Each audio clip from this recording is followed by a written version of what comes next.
আমি আমার বাবাকে মিথ্যে বলেছিলাম আমি ফেল করেছি, শুধু এই কারণে যেন সে আমাকে এই বাড়ি থেকে বের করে দেয়। এই কথাটা আমার মুখ থেকে বের হওয়ার আগে আমার ভিতরের পৃথিবীটা অনেক আগেই ভেঙে গিয়েছিল। সেদিন ছিল আমাদের এইচএসসি পরীক্ষার ফলাফল প্রকাশের দিন। সকাল থেকেই হাতে ফোনটা কাঁপছিল। বহুবার রিফ্রেশ করার পর অবশেষে স্ক্রিনে ভেসে উঠল 98.7%। আমি স্থির হয়ে তাকিয়ে রইলাম। বিশ্বাসই হচ্ছিল না। বুকের ভিতরটা আনন্দে কাঁপছিল, কিন্তু সেই আনন্দকে আমি তখনই গিলে ফেললাম, কারণ এই বাড়িতে আনন্দ মানেই অন্য কারোর হিংসা। আমি দৌড়ে নিচে যেতে চেয়েছিলাম, বাবাকে বলবো আমি পেরেছি, আমি কিছু একটা হয়েছি, কিন্তু নিচে ড্রয়িং রুম থেকে ভেসে হাসা হাসির শব্দ আমাকে থামিয়ে দিল। আজ বাড়িতে উৎসব হচ্ছে আমার সৎ ভাই রাফির জন্য, যে পাশ করলো কষ্ট করে। তবুও তার জন্য বাবার চোখে ছিল অপার গর্ব। আর আমি আমি শুধু একজন নাম, আরমান। বাবা বলল, আমার ছেলে রাফি আজ পরিবারের মুখ উজ্জ্বল করেছে। আমার বুকের ভিতরটা তখনই হিম হয়ে গেল। আমি দরজার আড়ালে দাঁড়িয়ে শুনছিলাম বাবার দ্বিতীয় স্ত্রী শামীমা খালামণি বলছিলেন, রাফির জন্য বড় অনুষ্ঠান করা দরকার, ও তো এখন দেশের বাইরে পড়তে যাবে। বাবা গর্ব করে বললেন, আমার ছেলে যোগ্য, ওর জন্য আমি যা খুশি করতে পারি।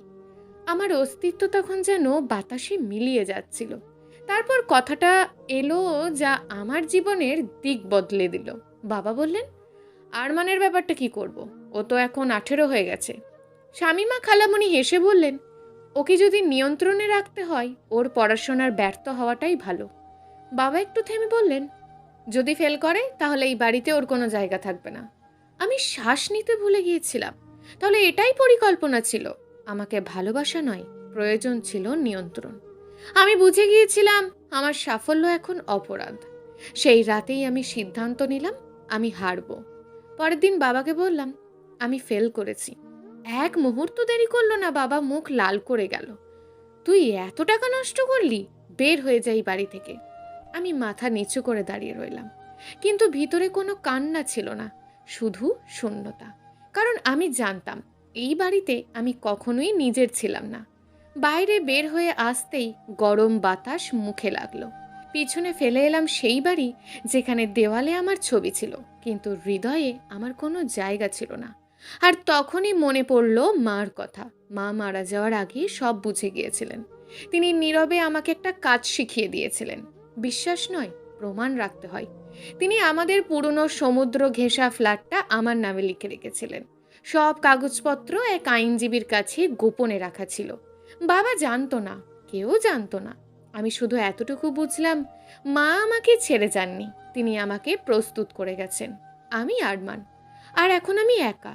কিন্তু একা মানেই দুর্বল না। সেই রাতে আমি ফিরে গেলাম খালামণির বাসায়। তিনি আমাকে দরজা খুলে দিলেন, কিছু না বলি। তার চোখে শুধু মমতা ছিল। তিনি বললেন, তুই এখানে নিরাপদ।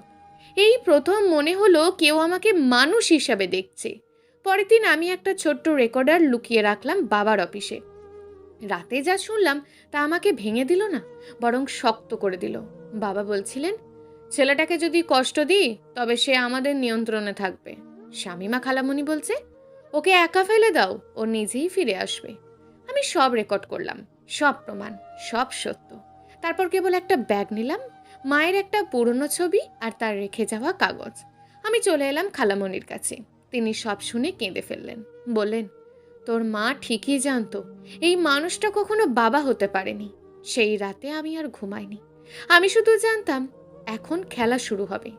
পরের দিন আমি ব্যাংক থেকে সামান্য জমানো টাকা তুললাম। একজন আইনজীবীর সঙ্গে দেখা করলাম। তার নাম ছিল অ্যাডভোকেট সাদিকুল হক। আমি তাকে বললাম আমি আমার অধিকার ফিরে পেতে চাই। তিনি আমার দিকে দীর্ঘক্ষণ তাকিয়ে রইলেন। তারপর বললেন, তুমি প্রস্তুত তো? কারণ এটা শুধু সম্পত্তির লড়াই না, এটা সত্যের যুদ্ধ। আমি বললাম, আমি অনেক আগে থেকেই যুদ্ধে আছি, আমি শুধু এখন লড়তে শিখেছি। বাইরে বের হয়ে আমি এবার আকাশের দিকে তাকালাম। আকাশ তখন অন্ধকার হয়ে আসছে, কিন্তু আমার ভিতরের আলো জ্বলে উঠেছে। কারণ আমি বুঝে গিয়েছি আমি আর কারোর দয়া চাই না, আমি শুধু সত্য চাই। আর সত্য সব কিছু ফিরিয়ে আনে। রাস্তা তখন প্রায় ফাঁকা। হালকা বৃষ্টি হয়েছে কিছুক্ষণ আগে। ভেজা রাস্তায় নিয়ন লাইটের প্রতিচ্ছবি পড়ে শহরটাকে অদ্ভুত ঠান্ডা লাগছিল। আমি বারান্দায় দাঁড়িয়েছিলাম, হাতে মায়ের পুরনো একটা চিঠি। কাগজটা হলদেটে হয়ে গেছে, কোনাগুলো ভাঁজ পড়ে নরম হয়ে গেছে। চিঠির শেষ লাইনে মা লিখেছিলেন, যেদিন সবাই তোকে ভুল প্রমাণ করতে চাইবে সেদিন শুধু সত্যের পাশে দাঁড়াবি। আমার চোখ বন্ধ হয়ে এলো, কারণ আজ প্রথমবার মনে হচ্ছিল মা মারা যাওয়ার আগেই যুদ্ধটা বুঝে গিয়েছিলেন। পিছন থেকে খালামণির কণ্ঠ ভেসে এলো, আরমান, ঘুমাসনি এখনো? আমি ধীরে ঘুরে তাকালাম। খালামণি একটা গরম দুধের মগ এগিয়ে দিলেন, মুখে ক্লান্ত হাসি। এই মানুষটার সাথে রক্তের সম্পর্ক নেই, তবুও এই কয়েকদিনে উনি আমাকে যতটা আপন করে নিয়েছেন, নিজের বাবাও কোনোদিন ততটা করেননি। আমি নিচু গলায় বললাম, খালা, মানুষ কি সত্যি এত সহজে নিজের সন্তানকে ঘৃণা করতে পারে? তিনি কিছুক্ষণ চুপ করে রইলেন, তারপর ধীরে বললেন, ঘৃণা না আরমান, তোর বাবা তোকে ভয় পায়। আমি কপাল কুঁচকে তাকালাম। ভয়? খালামণি দীর্ঘশ্বাস ফেললেন। তুই তোর মায়ের মতন, আর তোর মা এমন কিছু জানতো যেটা প্রকাশ হলে অনেক কিছু শেষ হয়ে যেত। আমার বুক ধক করে উঠল। ঠিক তখনই আমার ফোনে একটা মেসেজ এলো, আননোন নাম্বার। তুমি যদি সত্য জানতে চাও তোমার মা কি লুকিয়ে গিয়েছিলেন, তাহলে কাল দুপুর 1টায় ক্যাফেতে এসো, একা আসবে। আমার পুরো শরীর ঠান্ডা হয়ে গেল। কে পাঠিয়েছে? খালামণি জিজ্ঞেস করলেন। আমি স্ক্রিনটা দেখালাম। তিনি পড়েই ফ্যাকাশে হয়ে গেলেন। তারপর ফিসফিস করে বললেন, না, তুই যাবি না। কেন? তিনি এবার সরাসরি চোখে চোখ রাখলেন। কারণ এই খেলাটা তুই যতটা ভাবছিস তার চেয়েও অনেক নোংরা। আমি কিছু বললাম না, কিন্তু আমার মাথার ভিতর তখন একটাই প্রশ্ন ঘুরছে, মা আসলে কি জানতেন? পরের দিন ক্যাফে, কাঁচ ঘেরা অভিজাত ক্যাফে, ভিতরে নরম জ্যাজ মিউজিক বাজছে, কফির গন্ধে পুরো জায়গাটা ভারী। আমি কোণের টেবিলে বসে আছি, ঘড়িতে 1টা 6। হঠাৎ দরজাটা খুলে একজন মহিলা ভিতরে ঢুকলেন। কালো সানগ্লাস, সাদা শাড়ি, ঠোঁটে গাঢ় লিপস্টিক। তিনি ধীরে ধীরে আমার সামনে এসে বসলেন।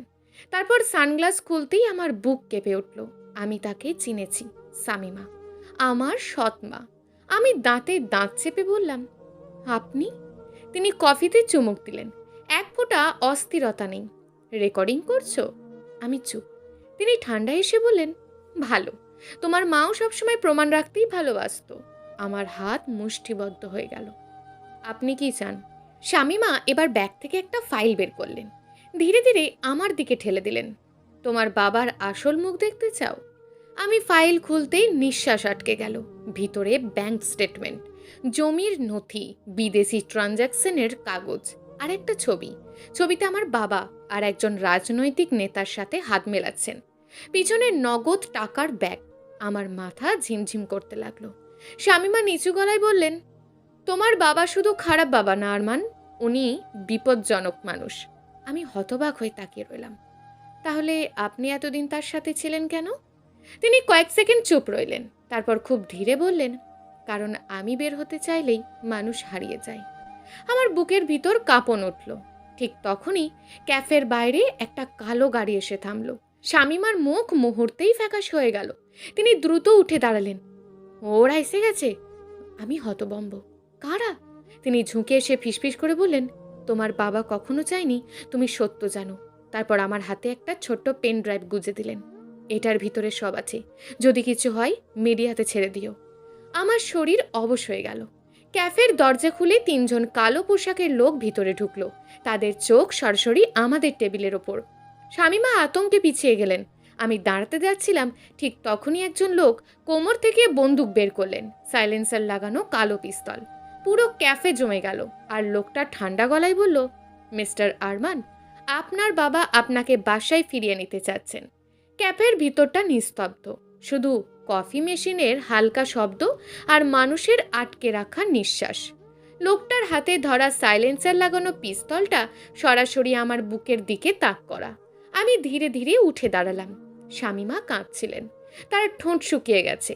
লোকটা ঠান্ডা গলায় আবারও বলল, চুপচাপ চলুন মিস্টার আরমান, আপনার বাবা অপেক্ষা করছেন। আমি চারিদিকে তাকালাম, কেউ এগিয়ে আসছে না, সবাই ভয়ে জমে গেছে। ঠিক তখনই আমার ফোনে একটা ভাইব্রেশন হলো। খালামণির মেসেজ, সময় টেনে রাখ, সাদিকুল সাহেব রওনা দিয়েছেন। আমার বুকের ভিতর ধুকপুকানি বেড়ে গেল। আমি লোকটার দিকে তাকিয়ে শান্ত গলায় বললাম, আমার বাবা আমাকে মারতে চান? লোকটা মুচকি হাসলো, না, উনি শুধু চান আপনি চুপ থাকুন। আমি ধীরে ধীরে পেনড্রাইভটা মুঠোর ভিতর শক্ত করে ধরলাম, তারপর বললাম, যদি আমি না যাই? লোকটা এবার বন্দুকটা আর উঁচু করলো, তাহলে এখান থেকেই আপনার গল্প শেষ হয়ে যাবে। ঠিক তখনই বাইরে পুলিশের সাইরেন বেজে উঠল। সবকিছু এক সেকেন্ডের জন্য থেমে গেল। লোকগুলো একে অপরের দিকে তাকালো, আর সেই সুযোগেই শামিমা হঠাৎ চিৎকার করে উঠলেন, দৌড়াও আরমান! আমি এক মুহূর্ত দেরি করিনি। টেবিল উল্টে দিয়ে দৌড়ে বের হয়ে এলাম ক্যাফের পিছনের দরজা দিয়ে। পিছনে গুলির শব্দ, কাঁচ ভাঙার শব্দ, মানুষের চিৎকার। ভেজা রাস্তার ওপর দৌড়াতে দৌড়াতে আমার বুক ফেটে যাচ্ছিল। পিছনে কালো গাড়িটা আবারও স্টার্ট নিল। ওরা আমাকে ছাড়বে না। রাত 3:42, অ্যাডভোকেট সাদিকুল হকের অফিস। পুরো রুমে শুধু টেবিল ল্যাম্পের আলো। আমি হাঁপাতে হাঁপাতে পেন ড্রাইভটা টেবিলের ওপর রাখলাম। সাদিকুল সাহেব সঙ্গে সঙ্গে সেটা ল্যাপটপে লাগালেন। স্ক্রিনে একের পর এক ভিডিও খুলতে লাগলো।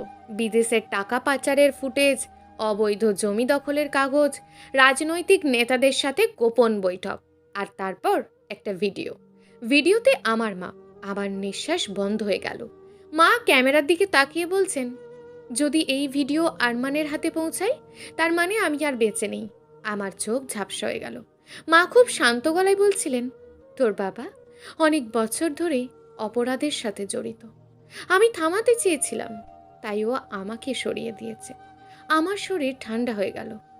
না, আমি ফিসফিস করে বললাম। সাদিকুল সাহেব ধীরে চোখ নামিয়ে ফেললেন।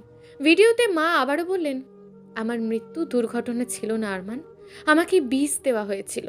আমার পৃথিবীটা যেন আবারও ভেঙে পড়ল। মা শেষবার ক্যামেরার দিকে তাকিয়ে বললেন, একটা কথা মনে রাখিস, প্রতিশোধ মানুষকে অন্ধ করে দেয়। তুই কিন্তু সত্যের জন্য লড়বি, ঘৃণার জন্য না। ভিডিওটা শেষ। পুরো রুম নিস্তব্ধ। আমি মাথা নিচু করে বসে রইলাম।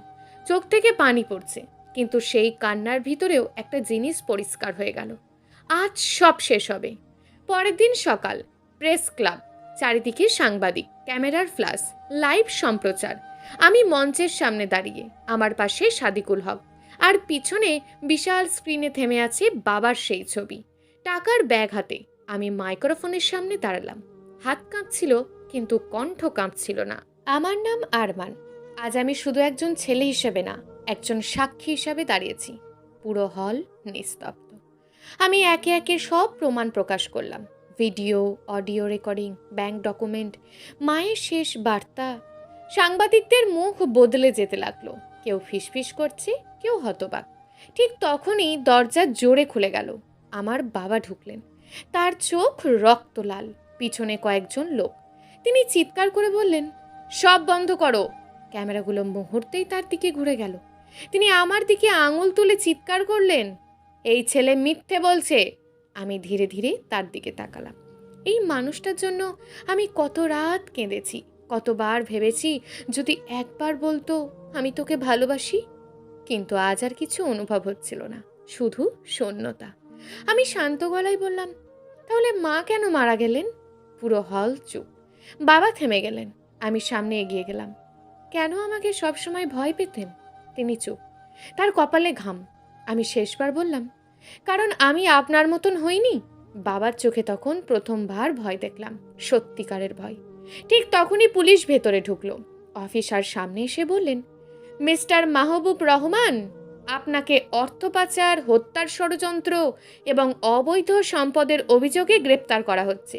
পুরো হল ফ্ল্যাশ লাইটে ভরে গেল। বাবা হঠাৎ আমার দিকে তাকিয়ে চিৎকার করলেন, তুই আমার জীবন শেষ করে দিলি?